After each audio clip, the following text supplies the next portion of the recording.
khabar semua bapak-bapak, ibu-ibu? Jadi saya Mas Bayu, hari ini saya ambil kesempatan lah ya, sedikit sebanyak daripada situasi kita masih lagi dalam suasana bercuti. Dan saya kebelakangan ni tidak dapat terus melakukan ataupun membuat video-video untuk YouTube kerana ada tugasan-tugasan yang sebenarnya semakin bertambah dalam hari ke hari. Jadi saya sebenarnya sedang siapkan satu sistem komputer, sistem software yang mana akan dilancarkan dalam sebulan dua inilah ya, untuk digunakan oleh semua pihak daripada mana-mana lokasi sekalipun, yang boleh dijadikan sebagai satu lagi wadah untuk pembangunan ekonomi, pembangunan dari segi aspek kehidupan dalam suasana pandemik ya, dan suasana hari ini yang kita agak dapat saya katakan terhad ya dalam segala perkara. Jadi tuan-tuan dan puan-puan, bapa-bapa, ibu-ibu, saya Mas Bayu akan mengambil sedikit sebanyaklah ruang-ruang yang masih ada untuk dapat berinteraksi dengan tuan-tuan dan puan-puan daripada masa ke semasa. Hari ini saya nak ambil sedikit je masa ya, tak dapat nak panjang sangat tapi sedikit saja.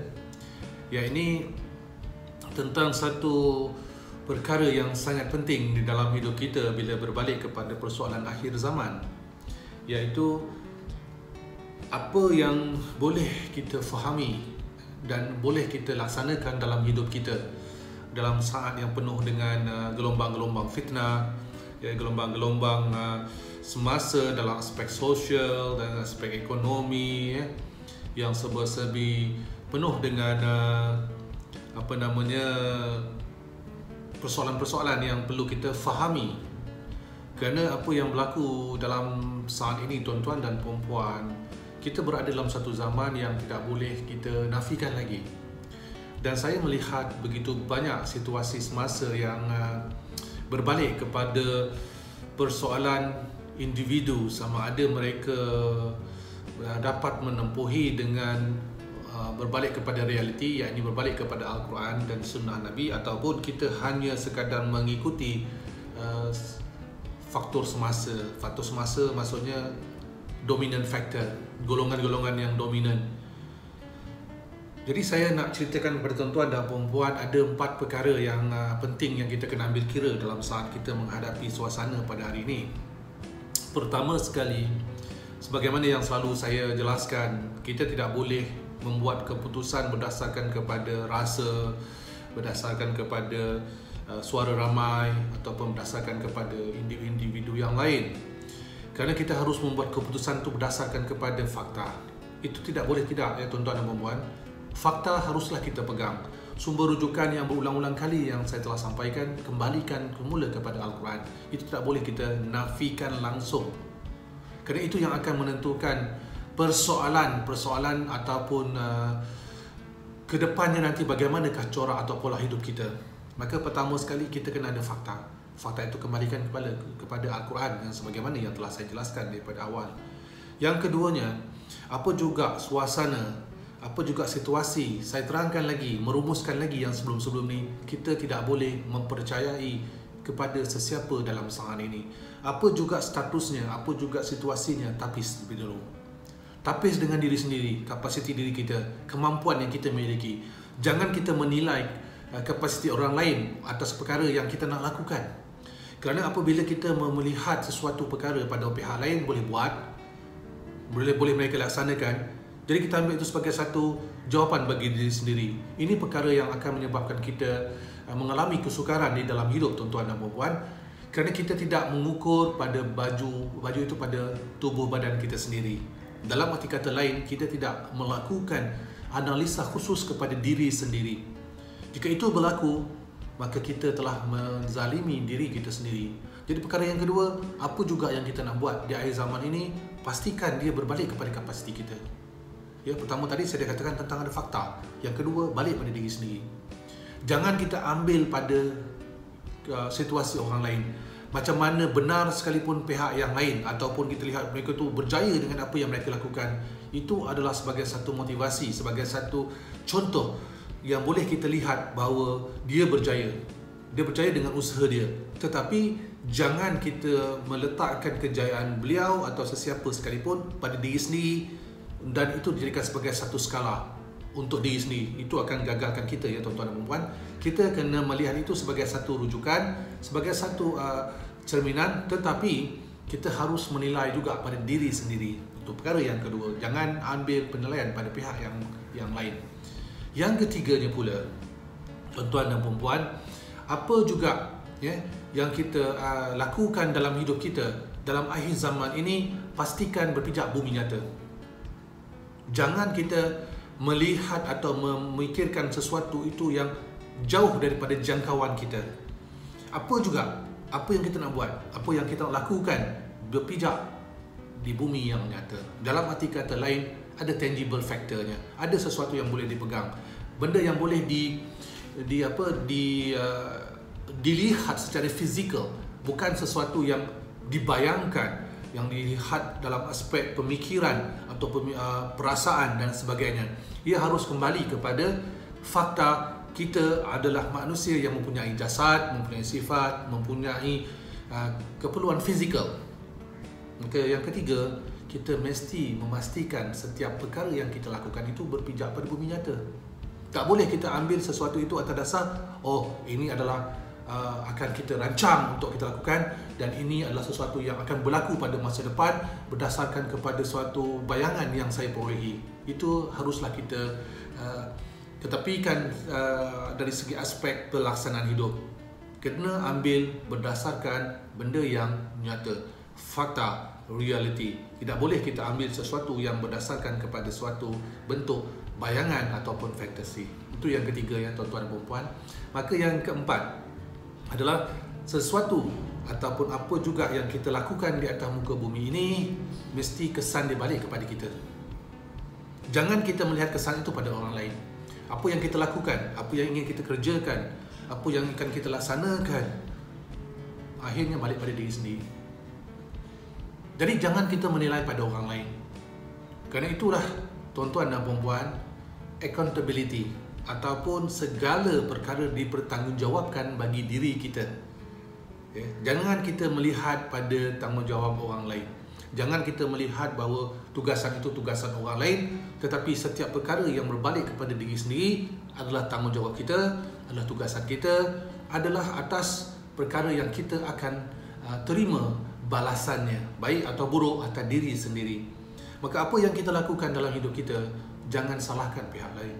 Jangan kita tuding pada pihak lain. Kita mesti melihat setiap sesuatu itu pada diri sendiri. Pada hakikatnya bahawa kita adalah manusia yang sentiasa berpegang kepada faktor-faktor yang berbalik kepada amanah pada diri sendiri. Setelah kita melengkapkan amanah pada diri sendiri, dalam arti kata lain, apa yang kita buat, kita yang tanggung. Apa yang kita lakukan dalam hidup, maka kita yang akan merasanya, baik atau buruk, benar atau salah, maka itu atas pilihan diri kita. Maka apa yang kita lakukan dalam hidup adalah atas diri sendiri, atas pelaksanaan diri kita, atas pemilihan yang telah kita lakukan. Maka di situ tuan-tuan dan puan-puan sekalian, apa juga adalah atas tanggungjawab kita. Kerana itu tuan-tuan dan puan-puan, iman tidak boleh diwariskan, ilmu tidak boleh diwariskan daripada seorang anak daripada seorang ayah kepada seorang anak, kepada cucu dan sebagainya. Semua itu adalah perjalanan atas diri masing-masing. Maka atas empat perkara ini, situasi ini akan berlaku dalam hidup kita di akhir zaman. Pegang pada fakta, tidak boleh tidak. Kita ambil pendekatan itu dalam setiap pelaksanaan hidup kita. Maka telah saya jelaskan kepada empat perkara itu untuk tuan-tuan dan puan-puan fahami bagaimana kehidupan kita di akhir zaman. Tuan-tuan dan puan-puan yang saya hormati sekalian, hari ini dah hari yang ketiga, ya, kita dalam bulan Syawal. saya masih lagi melihat begitu banyak fenomena-fenomena, rintihan-rintihan di dalam media-media sosial, di dalam suasana sekeliling yang sentiasa menceritakan ataupun membuka ruang kepada persoalan-persoalan apakah sebenarnya pengakhiran kepada hidup manusia di atas muka bumi. Kita masih melihat lagi begitu banyak perkara-perkara yang belum dapat difahami kenapa ia berlaku dan untuk apa ia berlaku. Maka di sini tuan-tuan dan puan-puan yang saya hormati sekalian, balik kepada 4 perkara itu tadi, maka kita tidak akan dapat tidak jelas kenapa kita ada di atas muka bumi. Lebih-lebih lagi kita berada di akhir zaman, tuan-tuan dan puan-puan. Zaman yang penuh dengan perkara-perkara yang akan melalaikan kita daripada kebenaran, yang akan menjauhkan kita daripada realiti, jauh daripada hakikat betapa Allah Subhanahu Wa Taala yang menjadikan kita di atas muka bumi, yang menjadikan kita dengan segala sifat yang lengkap dan sempurna. Tuan-tuan dan puan-puan, hidup kita di atas muka bumi adalah anugerah yang sangat besar. Tanpa adanya kehidupan di atas muka bumi, maka kita tidak ada ruang untuk mendapat nikmat daripada Allah, yakni syurga Allah di akhirat yang kekal abadi. Maka untuk itu tuan-tuan dan puan-puan, kita harus kembalikan, kita harus memulangkan segala kenikmatan ini dengan syukur kepada Allah atas faktor menjadikan diri kita sebagai umat Islam yang beriman dan bertakwa kepada Allah Subhanahu Wa Taala, menjadikan kita sebagai manusia yang akan memberikan manfaat kepada yang lain. Jadi saya tidak mahu berceloteh terlalu lama, terlalu banyak kisah-kisah yang hanya membawa diri kita kepada pengetahuan, ini akhir zaman begini, akhir zaman begitu. Tetapi ia hanya menjadi sebagai satu simpanan pengetahuan yang hanya berlegar dalam persoalan pemikiran tetapi tidak ada pelaksanaan.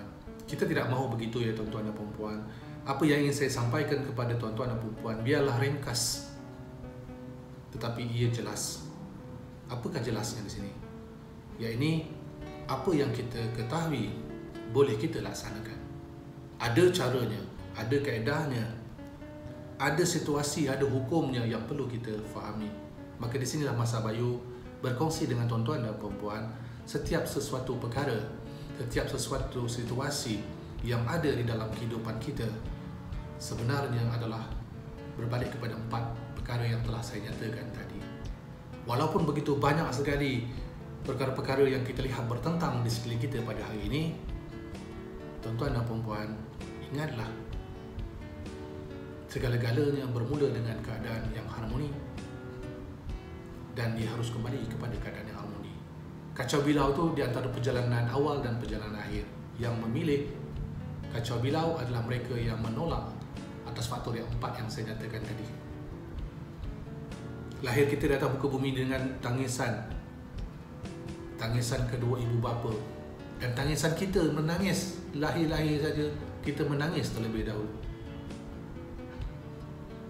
Maka itu adalah tangisan kegembiraan, tangisan syukur daripada kedua ibu bapa kita kerana kita telah dilahirkan, menyambung cinta kasih sayang kedua ibu bapa apabila lahirnya seorang anak.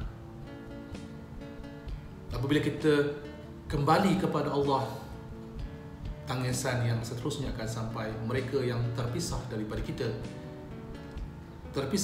kita yang telah meninggalkan dunia.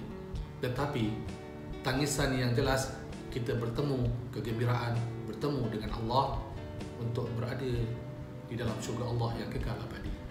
Jadi tuan-tuan dan puan-puan, bapa-bapa, ibu-ibu, semoga coretan pendek daripada Masa Bayu ini dapat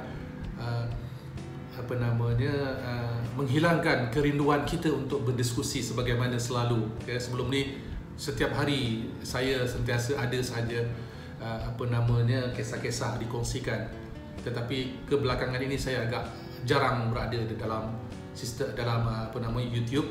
Maka semoga dengan celoteh pendek Masa Bayu ini dapat menghilangkan sedikit sebanyak kerinduan kita atas nikmat dan kecintaan kita kepada Allah dan sebagaimana cinta kita kepada baginda Rasulullah sallallahu alaihi wasallam. Salam sejahtera. Kita bertemu lagi insya-Allah jika dipanjangkan usia untuk saya dapat sama-sama memberikan lagi sedikit sebanyak pencerahan untuk manfaat dan untuk perjalanan kita yang mendapat redha Allah Subhanahu wa taala dan bersama-sama dengan junjungan besar kita Nabi Muhammad SAW di padang mahsyar di akhirat dan bersama dengan beliau di dalam syurga yang terbentang luas seluas alam semesta. Assalamualaikum, salam sejahtera daripada saya, Masa Bayu.